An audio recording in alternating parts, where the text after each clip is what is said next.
This is Quigg-Frampton for Rifle TV in association with Macklin's Gym Marbella. Monday. Tuesday. Oh my God. Tuesday the 15th. 15th. Correct. Unexpected walk-in from Quigg-Frampton.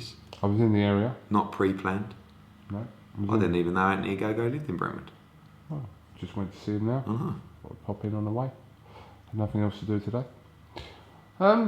Don't fool the viewers with that. You had loads to do today. Business meetings, sponsorship meetings.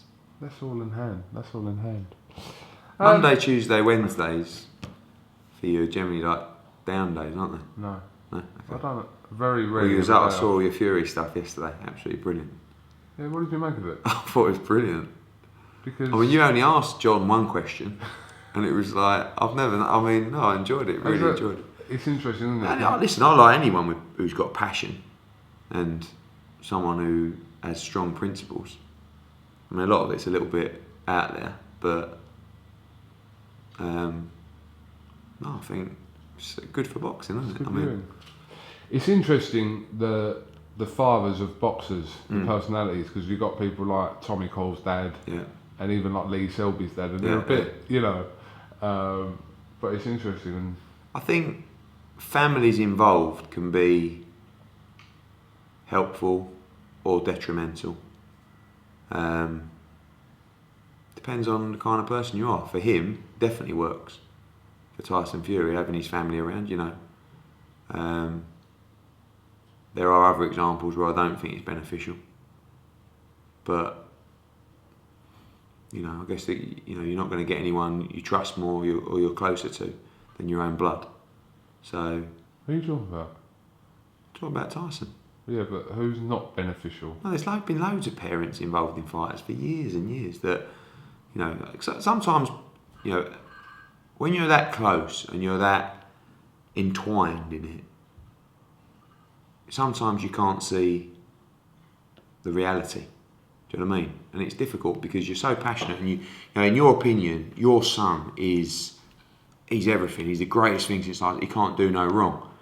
But there's been people in the past where they've made decisions, based on that thought, where they actually haven't stepped back and looked at the reality. There's no one like in particular. I know you're trying to, but no. But in terms of, don't forget that John Fury and Peter have been around the game. It's not like and that could be the difference because other people that I'm talking about haven't been in the game, and they're making decisions that But you're looking at me like thinking, who is he talking about? But it's not anyone in particular. Okay. It's been happening for years. Yeah. But John was a fighter himself. He was a decent fighter, so he knows the game. And funny you say that because your dad thinks you're a bit of a knob, doesn't he? Yeah, no, he does. But listen, he probably thinks I can't do no wrong. It's just that's how parents are, isn't it? I mean, same with any of your kids. But he made a lot of good points. I mean, he's right in terms of the way Tyson's come up. He's tough, but the only thing I would say is that it's not a fight in a field. Do you know what I mean? And that's what he said, Tyson. This is a technical sport that if you get hit on the chin and knocked out, it doesn't matter whether you refuse to get, you haven't really got a choice. Do you know what I mean? Does that make sense? Kind of, yeah. So I would say that Tyson has got a heart of a lion. Do you know what I mean? And he's such a tough guy, but sometimes, and this isn't necessarily just about Tyson, this is about if you're not good enough, you get beat. Doesn't matter how tough you are. It's going to help you a lot. Do you know what I mean? And I think he can do it. And when you talk to him, you really believe in him. When you hear John, you really believe it in Peter. And I think everyone should get behind him. I know he says he's got opinions about, people not behind him, but I hope that when push comes to shove, people are behind him because it doesn't really matter what you think of him. At the end of the day, he's a Brit trying to win a world title on the road. And I think even, George Groves is another example. I actually feel for George Groves. Texted him this morning because I think he's had a little. I know that sometimes he's upset a lot of people, so he's going to get some stick when he loses. But I feel like he should be supported rather than hard. But totally agree. I think that at the end of the day, I know everyone's out there to do the best for themselves at the end of the day and their families, but fighting's a tough sport, and really doesn't matter whether you like people or you don't. They should be given respect, especially if they're out there fighting for their country on the road. And that's Tyson Fury, that's George Groves, any Amir Khan. All these guys deserve a lot of respect, and I think with Tyson, like I've said before to you in an interview, when you're with him and you're around him, he is very knowledgeable. He's one of the nicest guys you can be. On Twitter sometimes, like he'll call me names on Twitter, but that's just, I don't know whether he's mucking about or that's his sort of B-side, but the real Tyson, he's a real down-to-earth, solid bloke. And I hope he does it, I really do. He's got a real tough fight, and he's going to need his toughness that he talks about, but he's going to have to be technically profound. You can't just go into this saying, I'm tough as they come, I won't give up. It's not going to be good enough. He's got to have the game plan with Peter, and I know Peter will put that game plan together, but he's got to be good enough to execute it. Certainly hope he can do it. Right, recap from the weekend's events. I want to start off, touched on George Groves there. Third world title defeat for George Groves. Third world title fight he's had in 5 fights. Where now for George Groves? Saw some comments from James the Gal, which were or were not needed. That's down to the Gal about it's pretty personal between them, isn't it? I think George would have done the same thing. So I don't blame James for that. I texted him today. I didn't see the fight because I was travelling about, but I was following it on Twitter, and it appeared to be close. I think most people felt like Jack had it by 1, 2, 3 rounds. Didn't see many say that George won. But, he got decked in the first, and I've seen that knockdown on Twitter, and it was bad. I mean, his legs were gone. So he's battled his way back into the fight. It seems like it was a really good fight, which is good news. So he's gone to America, he's fought on a Vegas Floyd Mayweather card, and he's been in an exciting fight. Okay? So 100% he can work his way into another world title fight, in my opinion. Is he going to win it? That's the problem, because Badu Jack, who I do think is underrated, by the way, to a certain extent, is the weakest champion out there in the division. Out of Ward, Abraham, and DeGale. Do you think, in hindsight, George would be thinking now that he perhaps should have taken the Gal fight? Or Not really. I don't feel like he beats James either. I mean, he would have made a lot more money. I really don't feel like the loss and the way he lost. I mean, the knockdown wasn't great, but the way he lost, I don't think it was. It's not like he's gone out there and got destroyed and just looks totally out of his depth. And do you understand what I mean? I'm not saying that he's elite world level, but he's a world class fighter. And someone called me up on that the other day. Oh, he's world level, but he's not elite world level. By elite world level, I mean someone that can be a world champion, maintain that, unify. That's an elite world fighter, in my opinion. I'm not sure whether George is. And he's a world class fighter, but he can definitely come again. I just think, I saw it looks like he's deleted his Twitter. I mean, I hope he's not feeling too sorry for himself, and that's why I messaged him this morning, because I think he should be proud of his performance more than anything. Do you know what I mean? I mean, he's gone out there, he's been in a very close fight with a world champion. He was ahead on one card. One judge gave him the fight. So it's not the end of the world. It'll feel like the end of the world for him because he's failed on a third attempt to win a world title, and he's probably thinking, am I going to get a better chance? And the answer probably is no. Unless Calla can put him in with Abraham, who, again, he's massively underrated. People say, Abraham, that's the easy link to a world title. It's not. It's not. He's a big, strong super middleweight, and you're going to have to fight him in Germany, and he's going to be very comfortable. And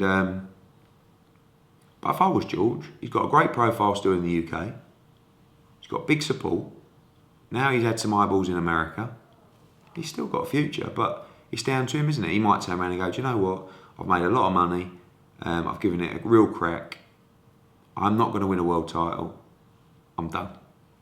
But I can't see that at this stage. You know, he's only ever really suffered one bad defeat, and that was at Wembley, and that was, it was a bad knockout.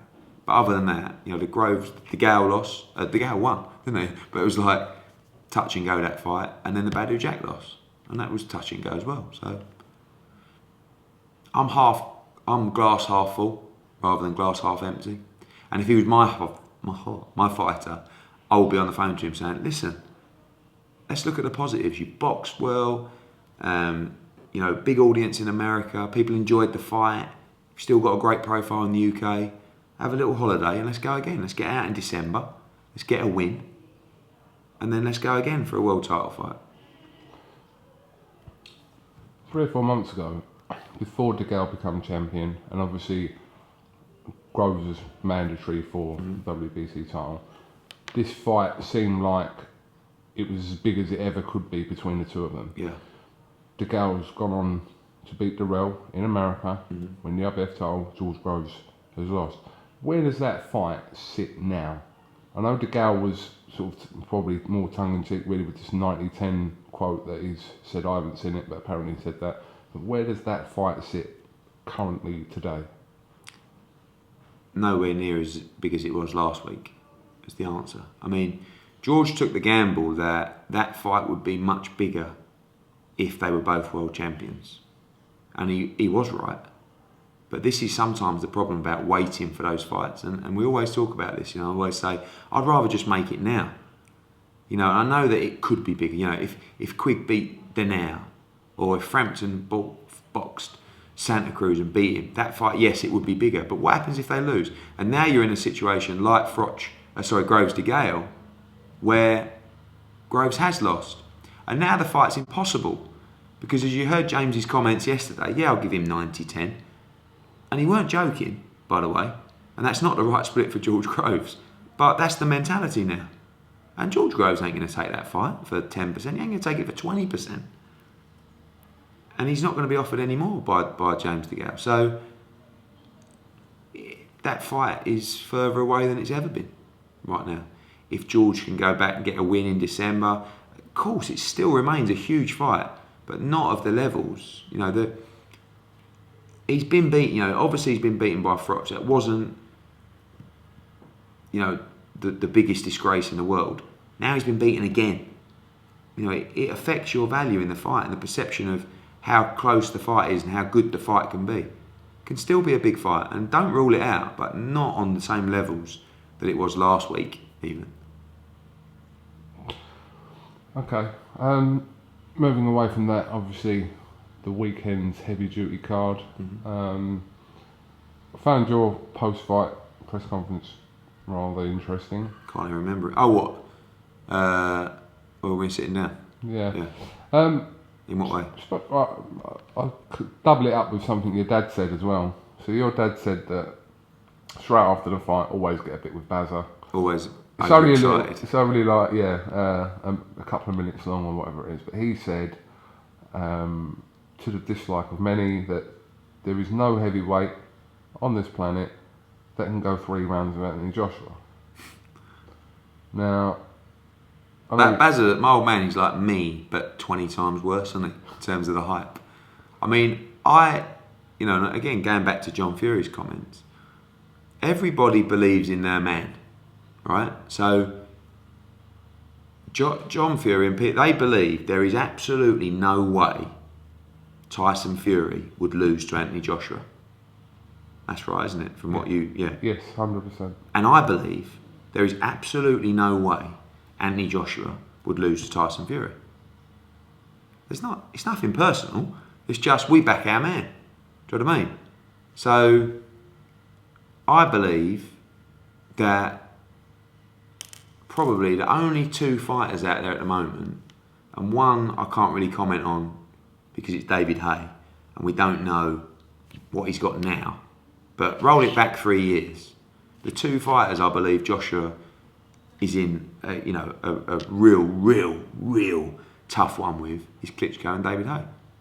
I believe all the other fighters he beats and he knocks out in style. Now, it doesn't mean I'm right. It doesn't mean that John's right about Tyson. It's just our beliefs. And only time will tell. October 24th will tell us if Tyson Fury is good enough to win the World Heavyweight title. December 12th will tell us more about Anthony Joshua. And then the fights next year might tell us more about. I might be wrong. But it's only our beliefs. And I can only tell you what I believe. And my old man believes what he's saying. Doesn't mean he's right. But and people aren't seeing all of Anthony Joshua. See, what I'm seeing and what's given me the belief is what I'm seeing in the gym as well, and how good he is, and how many improvements he's made. And what you're seeing is you're seeing a guy coming out and obliterating people in devastating fashion with speed and power.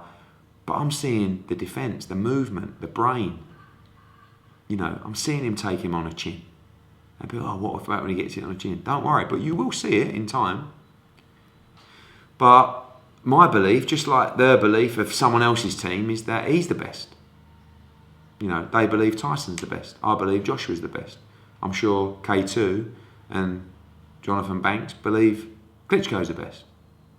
He might be, probably is, But where does your belief separate from not just you? I'm talking about whether it's John Fury or we're talking about Jonathan Banks. Where does your belief separate from actual reality?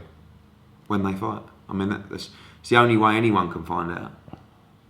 You're saying about where does it separate? I mean, you only really find out when they fight. You can analyse anything you want. Fury's boxed Chisora. He beat him on. Did he quit on his stool on the second fight, or did he go on points? Did he make the 12th round? He quit on his stool, like 10 or 11 rounds, something like that. Yeah. I believe Chisora wouldn't go three rounds with Joshua. Kevin Johnson boxed Tyson Fury, 12 rounds. Tyson Fury has fought better heavyweights than Anthony Joshua. I'm not disputing that. But we're not really going to find out until they fight. It's only me and my opinion and them and their opinion. No one's right, are they? Because who knows? No. Tyson might go out there and spank Klitschko all over the place, and then I might turn around to you and say, do you know what? Maybe I was wrong. Maybe this is a tougher fight than I thought. Or he could get KO'd early. It's heavyweight boxing. Anything can happen. And then I might say, I believe Joshua would have done the same thing. But I'm just, me and my old man, although we're close, I guess we've only just got opinions like fans. I'm sure everybody watching this got their opinion on what would happen in that fight. Some might back Fury, some might back Joshua. But to be fair to Anthony Joshua, the hype talk comes from you and your promotional stable, and that's your job, which is fair enough. I think because he doesn't ever come out with any of this stuff, does he? No, but it doesn't mean he doesn't believe it. I mean, Anthony's very conscious about saying things until he deserves to say them. Does that make sense? Yeah. So, he's always said to me, I don't want to call out these guys until I've beaten the guys that give me the right to call them out. And only now is that starting to happen. So, when he fights Dylan, if he beats Dylan, he'll start calling out the likes of Fury and maybe Haye and those kind of guys. But I don't think Joshua's ever going to be the kind of guy that's going to sit there and say, I want him, bring me in, he believes. Trust me when I say he believes he beats them all now. The only one, maybe the only two that he thinks is Klitschko and Haye.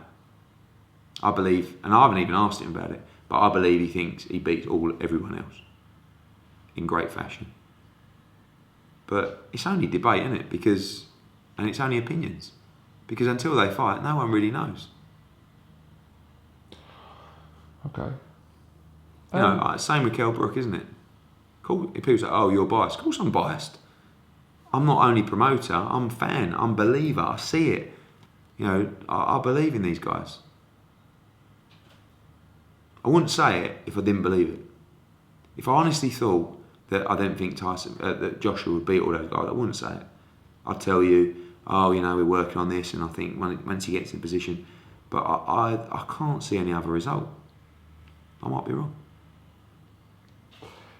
Like I said, boxing's full of opinions. You're Of course entitled to yours. Everyone's entitled to theirs. Something that's gone a bit quiet over the last few weeks. I don't know if you can tell me anything about Quigg-Frampton, that situation. I've been talking quite a lot to Heyman's team about that fight. We have gone back and given them a bigger percentage, but we needed them to also move on their percentage. So we swallowed some humble pie. We went back, said, okay, look, we really want to make this fight, so we'll do this, but we need you to just move a touch, and unfortunately not. So, you know, it's very hard for me. And I know people say, well, why don't you move? But we've already moved. And after Scott Quigg's performance, it's very difficult for me to go at Scott Quigg and say, you know, it was hard enough, us swallowing humble pie and saying, you know what, we're going to do it. We're going to go back and give him a better split. What, even after my performance against Kiko Martinez? Yeah, because we want the fight, don't we, Scott? Yes, we do. Go on. Right, we're moving, but we need you just to move a little bit. Nah. And that is because they don't want to fight. So you got a firm negative response from the offer? Yeah, pretty much. Yeah, pretty much. I mean, still, you know, I said in an interview the other day, it's a bit like buying a car. You know, if you really want it, you'll make a deal, won't you? Do you know what I mean? You know when you go down that forecourt, Cougs, yeah, and you see that beautiful shiny car and you think, you know what, I want that bad. You've almost made your mind up before you've even gone to talk to the bloke, haven't you? Yeah. You know you're buying it. And you go in there and it's up for 20 grand. And he goes down there and, you know, you have a little bit of bickering. And then, you know, he says to you, you say, I'll give you 17 grand for it. And he says, you know what, mate, I can't move from 20. Mate, it's a beautiful car. I know you want it. I've got 3 geezers, just been down here actually. And another bloke's just sent me an email. He's seen it online. He wants to buy it as well. And you're thinking, fucking hell, are you bluffing me? I really need this car. So you go back and you say, look, I'll meet you in the middle, 18 and a half. And he turns around and he says, oh, mate, you know what I mean? I can't do it. It's got to be 20. And then you go, you know what? I'm going to meet in the middle of 18 and a half and 20,000. Right? So you're up to 19,250. And he says, no. And it's at that point you turn around and you go, are you serious? Do you not want this deal? You don't want to sell me this car. Do you even want to sell the car? All you got to do is just give me a little bit of bread. Just a little bit. And we can make this beautiful thing happen. I can drive out of here with this wonderful motor, look $1 million, and you can go back inside and be the hero. But stubbornness and ego won't let you do it, will it? Well, that's just defined the Frampton situation. So you tell me, in a used car sales environment. You tell me what happens in Frampton Quigg terms if the man that doesn't want to give the 19 or wants to give 19,250 says, right, I'll give you the 20 grand. What do you have to do? But because there comes to a point where you have to go, and if you want to go back and give the 20 grand, but there has to be a balance in every deal. Whether you're buying a motor, how sick would you be if you had to pay full price on that forecourt for that motor? It's not even right, is it? Everybody's got to give a little bit of bread. Do you know what I mean? And when you've gone 17 and a half, 18 and a half, 19,250, and the bloke on the other end, you sit around and say, do you actually want to sell this motor? Or you're not interested? And that's where we're up to. And it's like, do you even want this fight? You're talking about a couple of percent. You're talking about, it might be 150 grand. So don't tell me you want this fight Because did you see Mahrez and Santa Cruz on their purses? $1.25 million. That's 700 grand. I've already offered you 1.5, double that. You're going to make more, much more now, on the split that we've offered. But you won't, out of stubbornness and ego, just move a couple of percent like we did. And that is because you don't believe you can win the fight. Not just Quigg-Frampton, I believe he does, but the people that make the decisions. Do you think this fight has a serious danger of either of these fighters in the next sort of 12 months getting beat and being completely Yeah, but things change, don't they? I mean, look, if we don't fight, we're talking to the WBA, we might have a mandatory in November or December, but if we don't, we still want to make a Donaire fight. It's a tough fight to make if it's not a standalone event, right? And I'm not sure whether we're going to be able to make that a standalone event in November or December. If not, we have to look at it February or March. But the problem again there is, if Quigg beats Donaire, what's going to happen then? Carl's only going to fight Shingo Wake. That's his mandatory. And Shingo Wake, he's like the most awkward, horrible fight. He'll make Frampton look terrible. And then what's going to happen? Quigg beats Donaire. Frampton looks average against Shingo Wake. All of a sudden, that 19,250 for that beautiful motor on the forecourt, you've just realised there's a dent in the side. And you know those alloys? They're scratched. So you know what? That 19,250 has just gone back down to 17.5 grand. And now the bloke on the forecourt's going, oh, now you're just taking the piss. Full David Brent mode. Full David Brent mode. But you can put all these situations into real life scenarios, But because that's the essence of doing a deal.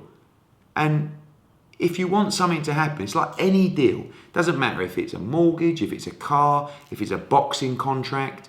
If both parties want to make it happen, you will make it happen. But I'm desperate for this fight. Scott Quigg's desperate. That's why, even after the last performance, we've gone back and we've given more. But we can't get anything back in return. And their other option is to fight Shingo Wake in a mandatory for much, much, much, much less money.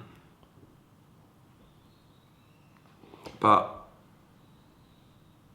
sorry to rant about it because I didn't really expect to do that. But it's just, it's annoying, and even on Brooke Khan, but Brooke Khan's a little bit different. I think this fight, Frampton Quigg, there should be no excuses that this fight's not being made. 2 super bantamweights, pot loads of money, different with the welterweights, different with Amir Khan, but what are you going to do?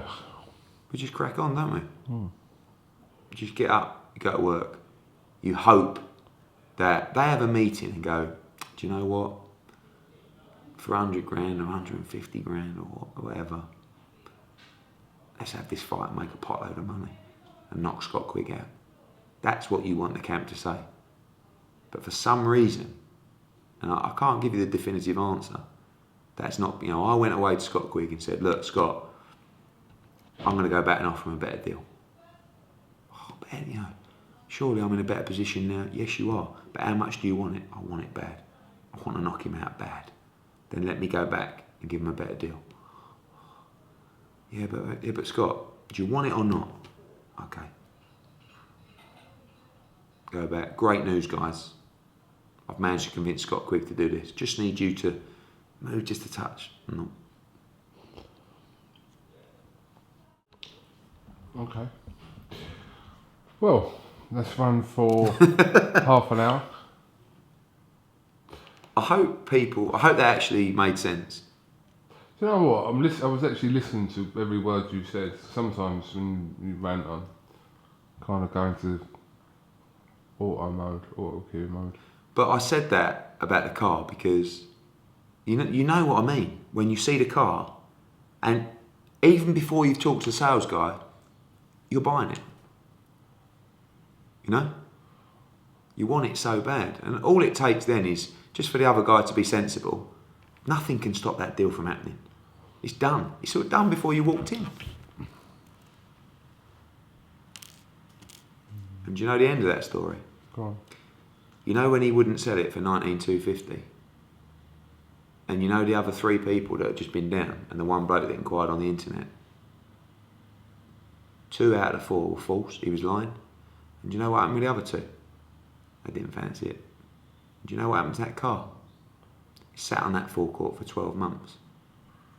And in 12 months' time, the same bloke drove past the forecourt, and the bloke came out and flagged him down and said, "My friend, do you remember this car? We nearly had a deal last year." And he went, "Yeah, what are you saying now? I'll give it to you for 15 grand. And do you know what the bloke done? He went, "No, you're right, mate." And poodled off. Did this happen to you? No. I'm just telling you what's going to happen. Sounded like an actual story. Yeah, it was that believable. Okay, well... Anything else? Well, tomorrow... Lee Selby. Yes. Lee Selby, ahead of his fight with Fernando Montiel in Phoenix, Arizona. Busy week that is. You should go. Can't. Why? Because... Are you doing Golovkin? Yes. Well, there they go. Fly to Phoenix. Hang on a minute. Are you going to help me with any of this? Might do. Fly to Phoenix, right? We'll do Selby Montiel. Fly to Chicago. 3 days later. 2 days later. Cleverly against Fonfara. Then you can poodle off to Golovkin. I don't know how I'm going to get back for Birmingham. But what a week. Oh dear. You got 3 shows on Sky Sports that week. Selby Montiel, Cleverly Fonfara, Eggington Gavin. To be honest, we're in talks with someone to cover both them shows. What, Cleverly? And Selby. Oh yeah. Well, our friend Al Heyman. I'll put in a word. As long as you thank him in the interview after. Obviously. Yes. No, I was referring tomorrow, obviously, as well as the Selby media event. Tickets for Bad Intentions go on sale. Obviously, they're on sale to Fight Pass members already. They're going on sale tomorrow. You're expecting it. We will sell out, I believe. And I know I sometimes say things that come back to kick me in the nuts, but I believe we'll sell out within 30 minutes for the entire O2. I believe you will as well. I believe you will as well. And you know what as well, people don't see this, but I know people think that the tickets are expensive, and I actually don't think they are. I could have doubled the price of every ticket and still sold it out. Do you know what as well, at the O2, I'll be honest, there isn't really a bad seat at the O2. It's a wonderful venue. It's the best and what venue. Tickets start, what, 40 quid? 40 quid, yeah. So 40, 60, 80, 100, 200, 400. 400 VIP. You know, Froch against Kessler 2 was £1,000 a VIP seat, and we sold them out in an hour. This is £400 VIP, and the card will be unbelievable, by the way. But it's the same price VIP as the Brooke Gavin card. I could have made these VIPs £1,000 a VIP, and I would have sold out in the same amount of time. Why did I do that? No, but I think, I think it's got to be right and wrong. just quickly, your dates now are finished for the year, yeah? 19th this week. Might add another one. Really? Well, Yes. 19th this week, Liverpool Stephen Smith against Devis Boshi Era. And Cardle Buckland. Buckland. October 17th. Well, October the 10th is a cracking little fight pass show. Okay. Yeah. The 17th is Birmingham. Yeah. Well, the 14th is Selby Montiel. Yeah. The 16th is Cleverly Fonfara. The 17th is Gavin Eggington. The 24th is Brooke, Burns, McDonnell, one other. Coming very soon. What you talked to me about earlier on? Yeah, I think so. Okay. Then a week off. Then Callum Smith against Rocky Fielding in Liverpool. Is that done yet? Sorry? Is that done? Done what? Tickets done. Right, I thought you meant. That was weird. I was at the Hope so. We've got 1,300 tickets left at the box office. Oh, there we go. So, November 21st, Crawler. Next Monday's a press conference for that, by the way. Yes, I know. We may... Chucking a prize fighter? No, we may go November the 14th in Leeds. May. In Leeds? Yeah. What Warrington? No. I don't know. Obviously. So maybe, because we wanted to go on... What, midweek? No. Saturday, Yeah. 4 weeks. Sorry. We wanted to go... So we're trying to get Newcastle in as well, but we're struggling with the venue. I've got so many fights to make and fighters to... I mean, we've got Campbell, Murray, Quigg, Mitchell, Coyle, the new boy. New boy? Yeah. Got a few new boys coming. Alright. Well, people making their pro debuts? Got a couple of debutants, I think, and a couple of big boys. Jake Ball looked well the other day. Very good. Very good. I've got to say, like, I know there's good fighters that aren't with us, but our youngsters, I'm so excited about. And who knows what's going to happen in 2 or 3 years' time, where Reece Bellotti, Jake Ball, Ted Cheeseman, O'Hara Davis, you know, these kind of guys, because you got those boys, and then you got above them, you got Cow, Cardle, Waldy, Campbell, Joshua. You know, they're almost, you know, they're at title level now. But then you've got this new crop coming through, and 2 other debutants, probably one announced in next week, and then one maybe a little bit after. Brilliant. Charlie Edwards throwing that as well, now titleist. You know, we've got some really, really good young fighters.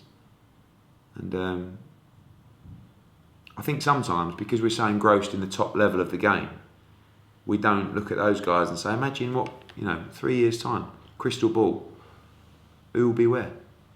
Will you just do one show in December? That's what we're looking at as well. What's the other possible date 5th. for it? Week before. 19th, a bit close to Christmas. I'd like the 12th to close it out. But it wouldn't be the same unless you did A Christmas cracker. Christmas cracker. Well, the 12th will be our Christmas cracker. But bad, But this will be bang. bad intentions. Bad intentions. I worry for this fight. In what respect? I don't worry. I'm excitedly worrying. If that makes any sense. What about drama? It's just gonna. I know, but listen. At the end of the day, if these boys want to be involved in a fight to remember and make a shed load of money, then they've got to play the game. The problem is it's personal, and I said to both guys, just imagine that this was all a game. Like I used to say to Frotch in the Groves fight, Carl, just let him sell the fight. Enjoy it. It's just a game. Yeah, but he said that, and don't worry. Doesn't matter. And it's the same to Josh and the same to Dylan White. Concentrate on your training. Play the game. But unfortunately, it's personal. And we have to be on our guard. But I just hope both guys can respect the code of conduct of the sport. It's important. But it is going to be, you're sitting there going, but Honestly, I tell you. who wants to get fined by the board or have the licence taken away? It's bullshit, We've seen that before. It's aggravation. Put your emotion, put your adrenaline, put all your energy into training and trying to win the fight. And at the press conference, I'm thinking about it now. The head-to-head at the press conference, the face-to-face. I can't wait. When are you doing a press conference? Maybe we won't. We'll sell out within 10 days or 10 matter. minutes. No. I know, of course we will. When are you doing a press conference? Of course we will, because you want the views. I'm a view whore. Listen, when are you doing a press conference for? I would say... Give me something, yeah. Come on. Just thinking about... Probably during the gap of the 19th to the 17th, within that 1 month gap. So I would say end of September, early October. I want to get the bill done first. And actually, when I talk about tickets, when you see the card, if you have bought a ticket, you will go, what a touch. What I could have done was I could have built the card and doubled the ticket prices. Such a nice guy. He's got these fans, they don't realise. I could be taking diabolical liberties. No, but you know, you got to keep it real. It's a bit like Froch Groves. £1,500 VIP, could have made it £5,000 a seat. Would have done a lot. Oh well, I still think Froch's going to come back. Wait and see. Yeah, I saw him the other day. He's in great nick. I think in watching all this boxing, one day he's going to click. You'd have to think that Froch would destroy Badu Jack. Yeah. Yeah? Yeah. You'd have to think that... But... Well, he's already demolished Abraham, schooled him. Froch schooled someone. It's unlike Froch, isn't it? But... Problem is, it's got to be a fight that involves so much dough. And someone told me Kawasaki was back in training. He's talking about a Froch fight. Is that true? I don't know. You Can know you more ask than him? me. I don't know. No, someone texted to me, and I was like, oh. I don't really like those. I mean, that's not too bad because Carl's just retired, but Joe's been retired for a long time. But what about Ben Eubank 3? No. Do you like that? No, I don't want to see Ben Eubank. Or like I'd see Froch Collins Roy Jones. I just don't. They're going to be in the same vicinity next week. Yeah. I don't know. Right. How long was that? 43 minutes. It's interesting. Do you know what? It's weird, isn't it? We've been doing this shit for 4 years, right? And We've still got stuff to talk about. still got stuff to talk about. What are we going to do when there's no boxing? What do you mean? Well, what are we going to do? What? When there's no boxing? No, as in when boxing ends. I mean, everything's cyclical, isn't it? Listen, we'll give it a good go. We've got an exclusive deal with Sky for another 6 years. Right. So we're not going anywhere. Right, But I'm saying, you know... I don't know, maybe we'll talk about fishing every week. I don't know. You know, some of the heads of Sky were there on Saturday. And they were looking around, just like, what has happened to this sport? Like, Barney was there, wasn't he? yeah, but, you know, we've gone from... We were laughing about, you know, Huddersfield Leisure Centre. And, you know, Everton Leisure, yeah. And just looking around, and when Joshua walked out, it's off the chain, isn't it? It was good atmosphere when he came in there. I heard as well, I don't know if you can reveal, but I heard that the peak numbers for Sky, can you talk about that or not really? It's on Bob. They were massive. I think they're the biggest for some time. 10 years. I was told. I don't know how accurate. Did I tell you that? Or? No, someone else told me. Yeah. 10 years. Yeah, possibly. I'm not sure about that. For a regular fight? Yeah, I'm not sure about that, but huge. Huge. Oh, Joshua's on I mean, you know. And like, people can have a dig and go, oh, this hype train. Unfortunately, when you've got a product or a brand like Anthony Joshua that is selling 15,000, 16,000 tickets and hitting record numbers on TV, people are going to talk about it. So, you shouldn't, you know, and again, this isn't a kid that like, you know, another going back to John Fury's comments, he said, oh, Josh, these kids are giving it on a plate. I don't know, you know, I mean, listen, he didn't have the most gifted upbringing. He had to work really hard to what he got. Of course, when he won the Olympic gold, the platform and the profile and the path becomes a little bit clearer. But, you know, I think Joshua deserves credit for the way he's turned his life around. You know. And Dylan White as well. Listen, Dylan, I think me and Dylan have got a bit of a love-hate relationship. Like, 1 minute we get on really well and he says, you know what, you're all right, you are. Because I like to think I'm fair. And the next minute he wants to throw me off balconies. But I like Dylan White, and I think, you know what I like about Dylan White is he invests in himself. And that's the best investment you can ever make, is in yourself. Because he sends himself out to the cronk. top training. He lives the life. He believes he can win. And this is a proper fight, mate. Don't worry about that. This is a proper fight. This is not, this is a good fighter in Dillian Whyte. I know that he looked okay the other night, but he's a good fighter, and this is a proper fight. I know. Can't wait. Right, Eddie Hearn, thank you very much for talking to Eiffel TV. 47 minutes of unexpected footage. Could still make it an hour. I don't know. I've got loads of other shit to put out today. Not calling this shit, I'm just saying I've got loads of other stuff to do. It's how Baz's table, isn't it? Which one? Budget sheets. Yeah, be careful what you're filming.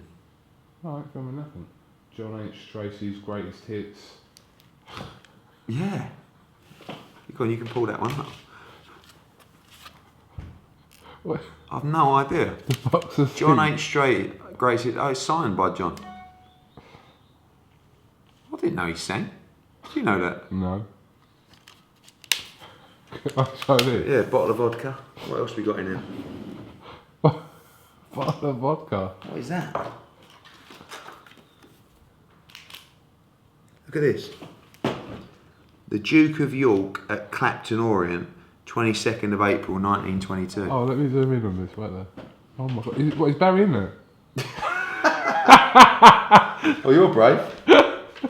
Let's see what else we got here. Oh my god, I hope Barry's not the one watching. What are these blue tablets? Hey. Yeah. Who's that?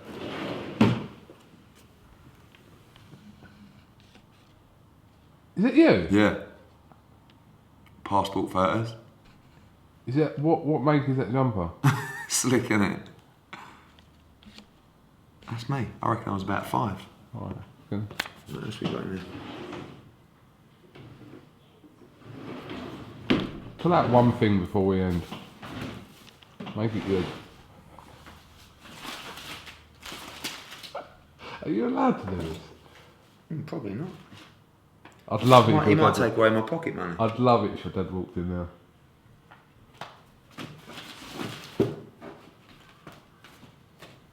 Oh, we've got some great photos in here.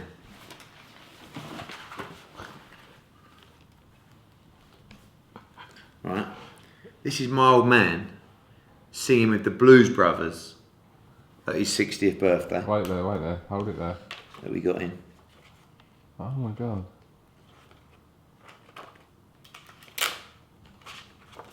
What else you got?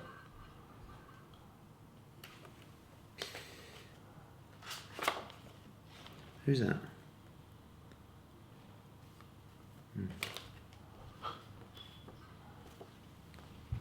Michael Watson.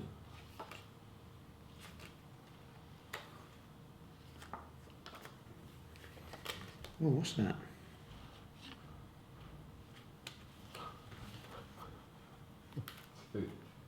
This is, look at that. Wow. Is that a contract? Just make sure there's no money in there. Is that an adoption certificate? This is, wow.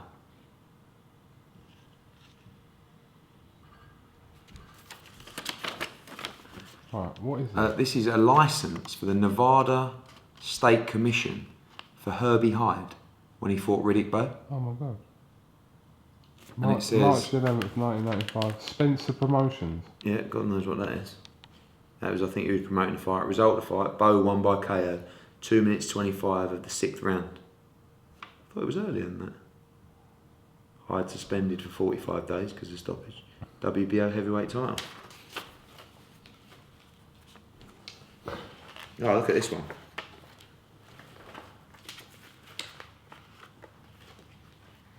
Oh, this is the last one because people are probably getting bored. Look at this. This is when my old man started out. Right? At the Matchroom gym. So, Who's in that? can't name all of them, but Jim McDonnell, Oh yes. Mark Reefer, Oh. who was his first ever champion. Darren Russell, I believe he passed away. Tony Vellenor. Jess Harding. Is that Jess? Yeah. Where? Yeah. Oh my God. Challenge With for the her? British heavyweight title. Carl Crook from Preston. Who's in the middle with the stripy jumper on? Oh, I don't know. Can't remember him. Sorry if you're watching. And that's Tony Villanor. I know him as well, but I just can't remember his name. My old man. Look, not a clue. Anyway. Alright, well That listen, was good, wasn't it? interesting. Thanks so much. Are we up to an hour yet? 51 minutes. Oh. It's alright. Alright, I've got stuff to do, Ed. Oh, sorry. I'm Taking the time out of my day. going to meet Billy Joe. Oh, yeah. He's in Done a town. piece with him the other day, though, Yeah, didn't he's in town. you? In Brentwood? Is he? Don't think he'll want to come here. I was going to say, nothing to do with me. No. Alright, well listen, thank you very much, Storm Cheers, Trifle TV. And remember, be quick tomorrow. Bad Intention tickets go on sale. This shit's going to go quick. Quicker than quick. I'm actually urging people Rapid. who I know to get tickets and not ring me. Okay. See you later. See you later.